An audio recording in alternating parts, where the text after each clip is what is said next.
오늘은 우리가 다 이 일의 증인이로다라는 제목으로 사도행전 2장 22절부터 36절까지의 말씀을 함께 보도록 하겠습니다. 본문이 좀 길기 때문에요. 제가 한 절, 여러분들이 한 절 함께 교독하며 끝까지 봉독하겠습니다. 이스라엘 사람들아, 이 말을 들으라. 너희도 아는 바와 같이 하나님께서 나사렛 예수로 큰 권능과 기사와 표적을 너희 가운데서 베푸사 너희 앞에서 그를 증언하셨느니라. 그가 하나님께서 정하신 뜻과 미리 아신 대로 내어준 바 되었거늘 너희가 법 없는 자들의 손을 빌려 못 박아 죽였으나 하나님께서 그를 사망의 고통에서 풀어 살리셨으니 이는 그가 사망에 매여 있을 수 없었음이라. 다윗이 그를 가리켜 이르되 내가 항상 내 앞에 계신 주를 배웠으며 나로 요동하지 않게 하기 위하여 그가 내 우편에 계시도다. 그러므로 내 마음이 기뻐하였고 내 혀도 즐거워하였으며 육체도 희망에 거하리니 이는 내 영혼을 음부에 버리지 아니하시며 주의 거룩한 자로 썩음을 당하지 않게 하실 것이미로다. 주께서 생명의 길을 내게 보이셨으니 주 앞에서 내게 기쁨이 충만하게 하시리로다 하였으므로 형제들아, 내가 조상 다윗에 대하여 담대히 말할 수 있노니 다윗이 죽어 장사되어 그 묘가 오늘까지 우리 중에 있도다. 그는 선지자라. 하나님이 이미 맹세하사 그 자손 중에서 한 사람을 그 위에 앉게 하리라 하심을 알고 미리 본고로 그리스도의 부활을 말하되 그가 음부에 버림이 되지 않고 그의 육신이 썩음을 당하지 아니하시리라 하더니 이 예수를 하나님이 살리신지라 우리가 다 이 일의 증인이로다. 하나님이 손으로 예수를 높이심에 그가 약속하신 성령을 아버지께 받아서 너희가 보고 듣는 이것을 부어주셨느니라. 다윗은 하늘에 올라가지 못하였으나 친히 말하여 이르되 주께서 내 주에게 말씀하시기를 내가 내 원수로 내 발등상이 되게 하기까지 너는 내 우편에 앉아 있으라 하셨도다 하였으니 함께 읽습니다. 그런즉 이스라엘 온 집은 확실히 알지니 너희가 십자가에 못 박은 이 예수를 하나님이 주와 그리스도가 되게 하셨느니라 하니라. 아멘.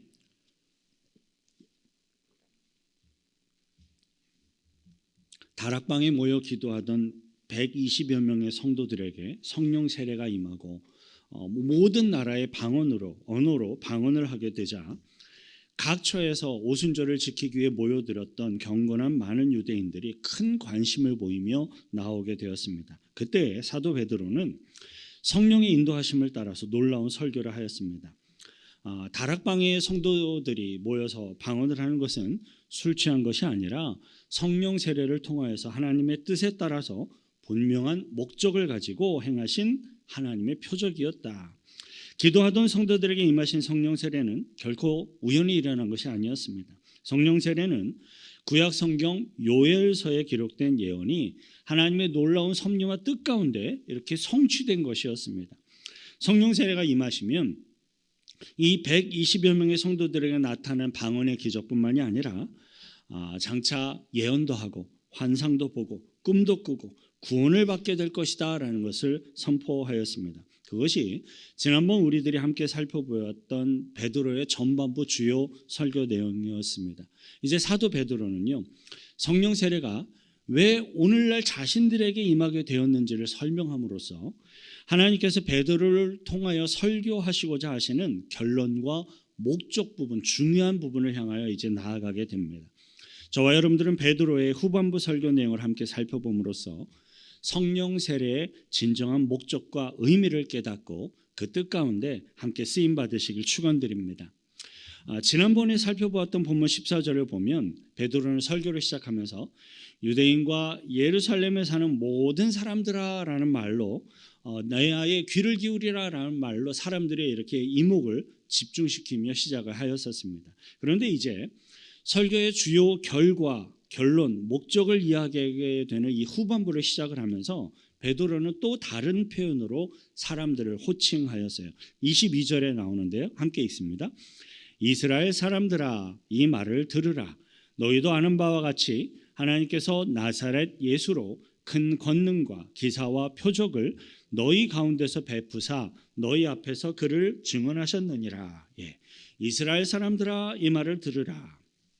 저와 여러분들은 이 부분을 읽으면서 느끼기에 유대인과 예루살렘에 사는 사람들아라고 부르는 말이나 이스라엘 사람들아라고 부르는 말이나 그저 똑같이 들리고 똑같이 느껴지는 것 같습니다.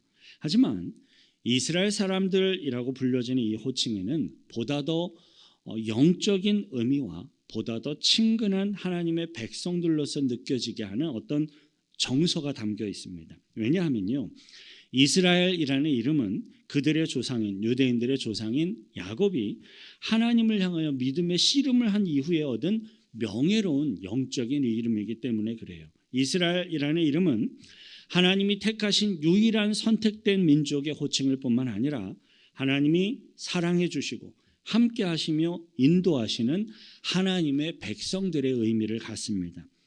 이스라엘이라는 이름은 구약 성경에 기록된 하나님의 언약의 대상으로서 불려지는 이름인 거예요. 자, 이 대목에서 우리들은 사도 베드로가 왜 주위의 사람들을 향하여서 유대인들아 혹은 예루살렘 사람들아 이렇게 하지 않고 이스라엘 사람들아 라고 부르게 되었을까라는 부분을 생각해 볼 필요가 있습니다. 그 당시 예루살렘 지역에 있는 유대인들은요, 사실상 예수님을 죽인 장본인들이었고요, 예수님을 따르던 제자들까지도 사도 베드로까지도 위협하며 배척해야 할 사람들로 여기고 있는 불편한 그러한 관계에 있는 상황이었습니다. 자신의 사랑하는 스승인 예수님을 억지로 잡아가서 때리고 모욕하며 십자가에 못 박아 죽인 사람들을 향하여서 왜 베드로에게 미움이 없었겠고 왜 분노가 없었겠습니까? 그럼에도 불구하고 사도 베드로는 자신의 설교의 중요한 본론을 이야기하는 대목에서 이스라엘 사람들아라는 친밀함과 호의와 영적인 동질감이 느껴지는 호칭으로 사람들을 부르며 대하고 있는 것입니다. 그것은요, 성령께서 사도 베드로의 입을 통하여 말하고 계시는 하나님의 긍휼, 하나님의 용서, 하나님의 사랑의 마음이었습니다. 이러한 사도 베드로의 모습은요, 성령 세례를 받고 복음을 증거하는 사람들이 가져야 할 가장 중요한 마음 자세와 태도가 무엇인지를 우리들에게 잘 보여주고 있습니다. 만일에 어떤 사람에게 놀라운 기적이 일어나고 은사가 나타나서 능력이 나타났다 할지라도요, 만일에 그 사람에게 하나님의 긍휼과 하나님의 용서와 하나님의 사랑의 마음이 전혀 없다면 그것은 정말 아무것도 아닙니다. 아무런, 좀 강하게 표현할게요, 쓰잘데기 없는 겁니다. 만일에 어떤 사람에게 놀라운 기적이 없을지라도 하나님의 용서와 긍휼과 사랑이 가득해서 그 사람의 입을 통하여 하나님의 복음이 증거되어지고 있다면 거기에는 구원의 열매가 능력이 맺혀지게 될 것입니다. 저와 여러분들은 하나님의 긍휼, 하나님의 용서, 하나님의 사랑의 마음으로 하나님의 뜻을 이루어가는 천국 백성들이 되시길 축원드립니다. 사도 베드로는 구약 성경을 인용을 하여서 성령 세례의 근거가 무엇이고 이유가 무엇이고 목적이 무엇인지를 설명하면서 예수 그리스도의 십자가 복음을 크게 네 가지로 설명하며 증거하게 됩니다. 예수 그리스도의 십자가 복음이 성령 세례의 가장 큰 목적이고 가장 큰 이유이기 때문에 그래요. 첫째, 성령 세례가 임한 사도 베드로는 그리스도 되시는 예수님의 공적인 사역의 삶을 증거하였습니다. 본문 22절 다시 천천히 함께 읽습니다. 이스라엘 사람들아 이 말을 들으라. 너희도 아는 바와 같이 하나님께서 나사렛 예수로 큰 권능과 기사와 표적을 너희 가운데서 베푸사 너희 앞에서 그를 증언하셨느니라. 예. 너희도 아는 바와 같이라고 이렇게 베드로가 이야기한 것처럼 이스라엘 사람들은 예수님이 큰 권능과 큰 이사와 큰 표적을 이스라엘 가운데 많이 행하신 것을 직접 보아서 알고 있는 사람들이 많이 있었고 또 소문을 들어서도 대부분의 사람들이 다 알고 있었습니다. 예수님은 약 3년 정도의 공적인 사역의 기간 동안 안진뱅이를 일으키셨고 문둥병을 고치셨고 맹인의 눈을 뜨게 하셨고 더러운 귀신을 물리치고 또 성난 바다를 꾸짖어 잠잠케 하시는 놀라운 기적들을 행하셨습니다. 그리고 예수님은 굶주린 무리들을 불쌍히 여기셔서 물고기 2마리와 떡 5개로 5,000명이 넘는 정말로 많은 사람들 아주 배부르게 먹이기도 하셨습니다. 예수님께서는 천국 복음을 선포했을 뿐만 아니라 죽어가는 많은 영혼들을 구원하며 하늘나라의 권능과 표적과 기사를 그들 가운데 행하셨던 겁니다. 그런데 그 놀라운 초자연적인 그 기적들은요, 예수님의 그리스도 되심을 이렇게 증거하며 선포하시는 하나님 아버지의 메시지였다라는 사실을 베드로가 설명하며 선언하고 있는 거예요. 둘째로 성령 세례가 임한 사도 베드로는 설교를 통해서 예수님의 십자가 사건의 의미가 무엇인지 그 뜻과 하나님의 구원의 계획을 설명하며 증거하였습니다. 23절에 함께 읽겠습니다. 그가 하나님께서 정하신 뜻과 미리 아신 대로 내준 바 되었거늘 너희가 법 없는 자들의 손을 빌려 못 박아 죽였으나. 예수 그리스도의 십자가 대속 사건은 미리 아신 바대로 내준 바 된 것이었습니다. 인간들의 죄의 값을 대신해서 다 속죄하고 다 치르시기 위해서 하나님의 아들이신 예수님이, 전혀 죄가 없으신 예수님이 십자가에 이렇게 내어준 바 된 것이었습니다. 예수 그리스도의 십자가 대속 사건은 하나님 아버지께서 미리 정하신 뜻이었고 놀랍고 오묘한 구원의 계획이었고 하나님의 섭리였습니다. 그리고 인간들의 눈에 보여지는 십자가 사건은요, 법 없는 자들의 손에 죽은 것이었어요. 참 아이러니이지요. 하나님의 섭리와 뜻 가운데 행하여진 일인데 인간들의 눈에 볼 때에는 법 없는 자들의 손에 그저 죽은 것이었습니다. 사람들의 눈으로 볼 때 실제로 예수님을 십자가에 못 박은 사람들은 예루살렘의 주둔에 있었던 로마에 속한 총독 빌라도, 분봉왕 헤롯, 로마의 군병들이었습니다. 하지만 성령 세례를 받은 사도 베드로는 그 예수님의 십자가 사건에 대해서 너희가 법 없는 자들의 손을 빌어 못 박아 죽였으나 라고 선언을 하였습니다. 로마의 빌라도, 헤롯, 군병들이 예수를 죽인 것도 사실이었지만 사람의 중심을 보시는 성령 하나님이 보실 때에는 너희 이스라엘 사람들이, 지금 이 자리에 모여있는 너희 이스라엘 사람들이 그 죄악이 이 예수를 죽인 것이다 라는 것입니다. 베드로의 설교를 듣고 있었던 수많은 이스라엘 사람들은 정말로 큰 충격에 휩싸일 수밖에 없었습니다. 죄 없는 예수님을 탐욕스러운 로마의 정치인들과 군사들이 죽였다라고 그냥 생각했을 때에는 그 예수님의 십자가가 자신들과 별 상관이 없었습니다. 그러나 죄 없는 예수님이 죽게 된 이유가 바로 나 자신의 죄악 때문이다라는 사실을 깨닫게 되었을 때, 그때에는 십자가가 큰 충격과 함께 두려움으로 다가오게 되는 것이었어요. 사도 베드로가 설명해주고 있는 예수 그리스도의 십자가 대속 사건은 오늘날을 살아가고 있는 우리 모든 사람들에게도, 저와 여러분들에게도 충격으로 다가올 수밖에 없습니다. 왜냐하면 하나님의 아들 되시는 거룩하신 예수님을 십자가에 못 박아 죽인 자들은 로마의 군병이나 유대인들뿐만 아니라 바로 우리들의 죄악으로, 저와 여러분들의 죄악으로 인하여서 우리가 죽인 것도 되기 때문입니다.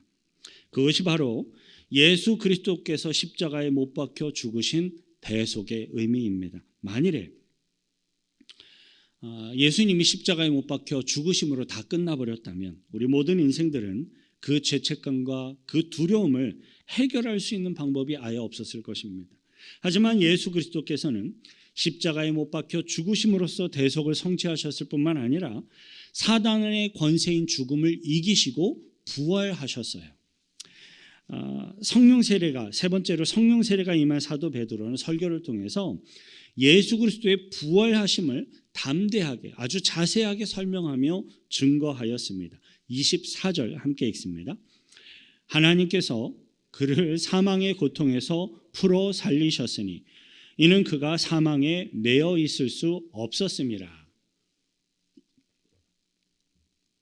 본문 24절을 보니까 예수 그리스도께서 죽음을 이기고 부활하신 이유에 대해서 그가 사망에 매여 있을 수 없었음이라라고 설명하고 있습니다. 악한 사단은 사망의 권세로 예수 그리스도를 묶어두는 것이 불가능했어요. 사단은 하고 싶어도 그렇게 할 수가 없었습니다. 왜냐하면 예수 그리스도는 삼위일체 되신 하나님의 아들로서 생명 그 자체이시기 때문에 그래요. 요한복음 14장 6절 함께 읽습니다. 예수께서 이르시되 내가 곧 길이요 진리요 생명이니 나로 말미암지 않고는 아버지께로 올 자가 없느니라. 내가 곧 생명이니, 예수 그리스도는 영원한 생명 그 자체이기 때문에 생명의 능력으로 사망 권세를 이기고 부활하신 것입니다. 우리들의 죄악을 대속하기 위하여 죽으신 예수님이 사망 권세를 이기고 부활하셨다라는 이 사실은 예수 그리스도를 믿는 우리 믿음의 백성들도 역시 부활하는 것을 의미합니다. 사단 마귀가 예수 그리스도를 죽음으로 묶어둘 수 없었던 것처럼 예수 그리스도를 믿는 믿음의 백성들도 사망과 죽음에 묶어둘 수 없었다라는 사실을 믿으시고 깨달으시길 바랍니다.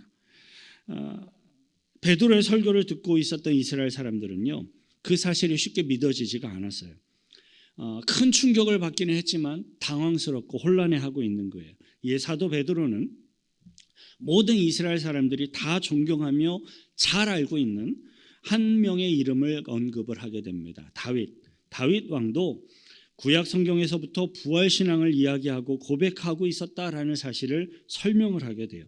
사도 베드로의 이러한 설교는요, 구약 성경에서 다윗이 노래하며 고백했던 시편 16편을 인용하여 설명하고 있는 것입니다.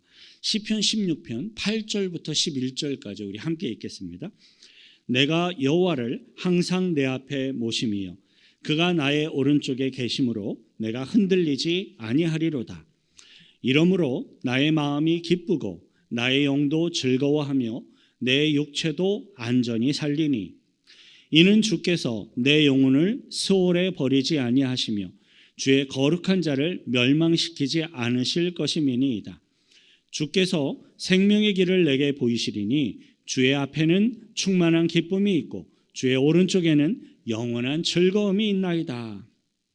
여러분 참 놀랍지 않습니까? 예수 그리스도의 십자가 복음이 막연하게 상징적인 예언으로만 주어져 있었던 구약 성경 시대, 정말 오래전에 다윗은 성령이 충만하여져서 예수 그리스도의 부활을 예언을 하며 믿음으로 자기도 모르게 자신이 스스로 그 믿음의 부활 신앙을 고백을 하고 있는 거예요. 사도 베드로는 다윗 왕이 예언하며 믿음으로 고백하였던 부활 신앙을 이해하기 쉽도록 정리해서 다음과 같이 설명을 하고 있습니다. 그 내용이 오늘의 본문 25절부터 28절에 함께 있습니다. 다윗이 그를 가리켜 이르되 내가 항상 내 앞에 계신 주를 배웠으며 나로 요동하지 않게 하기 위하여 그가 내 우편에 계시도다. 그러므로 내 마음이 기뻐하였고 내 혀도 즐거워하였으며 육체도 희망에 거하리니 이는 내 영혼을 음부에 버리지 아니하시며 주의 거룩한 자로 썩음을 당하지 않게 하실 것이미로다. 주께서 생명의 길을 내게 보이셨으니 주 앞에서 내게 기쁨이 충만하게 하시리로다 하였으므로, 다윗은 마음이 기뻐하였고 혀도 즐거워하였으며 자신의 육체도 희망에 거한다라고 고백을 하였습니다. 여러분, 어떻게 썩어질 육체가 희망이 있겠습니까? 다윗은 성령이 충만하여서 그에게 부활 신앙이 있었기 때문에 육체의 희망을 노래할 수 있었던 겁니다. 사도 베드로는 다윗이 고백하였던 이 시편 16편의 내용이 바로 예수 그리스도의 부활하심을 예언을 하며 증거하였던 것임을 설명합니다. 29절부터 31절이에요. 형제들아, 내가 조상 다윗에 대하여 담대히 말할 수 있노니 다윗이 죽어 장사되어 그 묘가 오늘까지 우리 중에 있도다. 그는 선지자라 하나님이 이미 맹세하사 그 자손 중에서 한 사람을 그 위에 앉게 하리라 하심을 알고 미리 본고로 그리스도의 부활을 말하되 그가 음부에 버림이 되지 않고 그의 육신이 썩음을 당하지 아니하시리라 하더니 미리 본고로 그리스도의 부활을 말하되 다윗은 주의 거룩한 자 즉 예수 그리스도가 썩음을 당하지 않는 것처럼 자신도 예수님을 따라서 부활하여 영원히 죽지 않게 될 것임을 미리 보고 그것을 믿으며 믿음의 고백을 하였던 것입니다. 사도 베드로는 다윗이 시편에서 예언하며 믿음으로 고백하였던 그 말씀이 예수 그리스도께서 십자가에 죽으시고 부활하심으로써 성취되었다라는 것을 설명하고 그것을 깨달으라라고 증거하였습니다. 그리고 사도 베드로는 이제 더 이상 어느 누구도 예수 그리스도의 부활을 부인할 수 없을 만큼 결정적인 증거를 제시합니다. 32절부터 33절이에요. 이 예수를 하나님이 살리신지라 우리가 다 이 일의 증인이로다. 하나님이 오른손으로 예수를 높이시매 그가 약속하신 성령을 아버지께 받아서 너희가 보고 듣는 이것을 부어주셨느니라. 다윗이 시편에서 예언한 것처럼 예수 그리스도께서 부활하셨는데 베드로 자신을 포함하여서 그 자리에 있는 120여 명의 성도들이 다 그 부활하신 예수님을 직접 목격한 증인이다라는 거예요.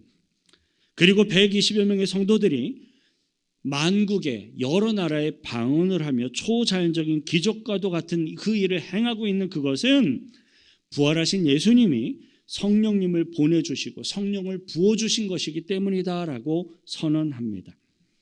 이제 설교를 듣고 있던 수많은 이스라엘 사람들이 큰 충격도 받았고 그리고 놀라운 깨달음으로 주님 앞에 나오게 되었을 때 사도 베드로는 그 모든 자신의 설교를 단 한마디로 정리해서 매우 명확한 선언을 합니다. 본문 36절이에요. 큰 소리로 천천히 함께 읽겠습니다. 그런즉 이스라엘 온 집은 확실히 알지니 너희가 십자가에 못 박은 이 예수를 하나님이 주와 그리스도가 되게 하셨느니라 하니라. 아멘. 너희가 십자가에 못 박은 이 예수를 그 자리에서 베드로의 설교를 듣고 있었던 이스라엘 사람들은 이미 충분한 깨달음을 얻을 수 있었기 때문에 사도 베드로는 더 이상 빙빙 돌려가며 이야기하지 않습니다. 단도직입적으로 그들의 눈을 쳐다보며 그들에게 아주 명확하게 선언을 합니다. 십자가에 못 박은 이 예수님은 이스라엘 너희들이 죽인 것이다. 너희들이 못 박아 죽인 것이다. 그리고 이스라엘 너희들이 못 박아 죽인 이 예수는 사망 권세를 이기고 부활하셨고 하나님께서는 그 예수님이 그리스도가 메시아가 되게 하셨다. 사랑하는 성도 여러분, 사도 베드로의 설교는요, 그 당시의 이스라엘 사람들뿐만 아니라 저와 여러분들에게도 동일하게 적용되어지는 진리의 말씀임을 기억하시길 바랍니다. 그리고 믿음으로 그 가운데 화답하시기를 축원드립니다. 우리들의 죄악이 예수 그리스도를 죽였습니다. 그러나 예수 그리스도의 은혜와 능력이 부활하셨고 우리들까지도 부활케 하심을 믿습니다. 성령께서 사도 베드로와 120여 명의 성도들에게 임하신 것처럼 오늘 저와 여러분들에게도 임하셔서 이 진리의 말씀이 깨달아지고 믿어져서 모두가 다 구원에 이르시기를 바랍니다. 또한 성령께서 베드로의 입술을 통하여 복음을 증거하신 것처럼 저와 여러분들을 통하여 저와 여러분들의 입술을 통하여 예수 그리스도의 십자가 복음을 증거하게 하시고 또 풍성한 구원의 열매를 거두시길 축원드립니다. 같이 함께 기도하실 때 하나님 동일하신 성령님을 믿습니다. 우리들에게도 임하여 주시고 찾아와 주옵소서. 지금 이 시간 찾아와 주셔도 좋고요. 제가 집에 가서 밥 짓고 있는데 성령이 임하셔도 좋고요. 운전하는 중에 찾아와 주셔도 좋고요. 제가 왜 이렇게 얘기하는 줄 압니까? 실제로 그런 일들이 있기 때문에 그래요. 주님 앞에 간구하시면 성령님은 언제든 찾아와 주실 것이고 만나 주실 것입니다. 우리들의 심령 진실로 주님 앞에 간구하며 나아갈 때 성령께서 임하실 것이고 저와 여러분들에게 믿음을 주실 것이고 저와 여러분들을 복음의 도구로 구원의 도구로 사용하실 것입니다. 이를 소망하며 같이 함께 기도하겠습니다. 거룩하신 주님 임하여 주소서, 찾아와 주소서, 만나 주소서, 나에게 성령의 충만함으로 찾아와 주시고 임하여 주셔서 믿음을 주시고 예수 그리스도의 복음 증거자가 될 수 있도록 나를 사용하심으로 주님 영광 거두어 주옵소서. 주님, 성령의 충만한 삶을 살기를 소망하며 그것을 통하여 하나님의 뜻을 이루어가는 삶을 살기를 원하오니 우리들을 사용하시고 주님의 뜻을 이루어 주옵소서. 주님 영광 거두어 주옵소서. 하나님 아버지, 예수 그리스도의 십자가의 죽음과 부활은 결단코 남의 이야기가 아니라 나에게 해당되는 진리임을 깨닫습니다. 그리고 회개하며 감사와 경배와 믿음으로 나아갑니다.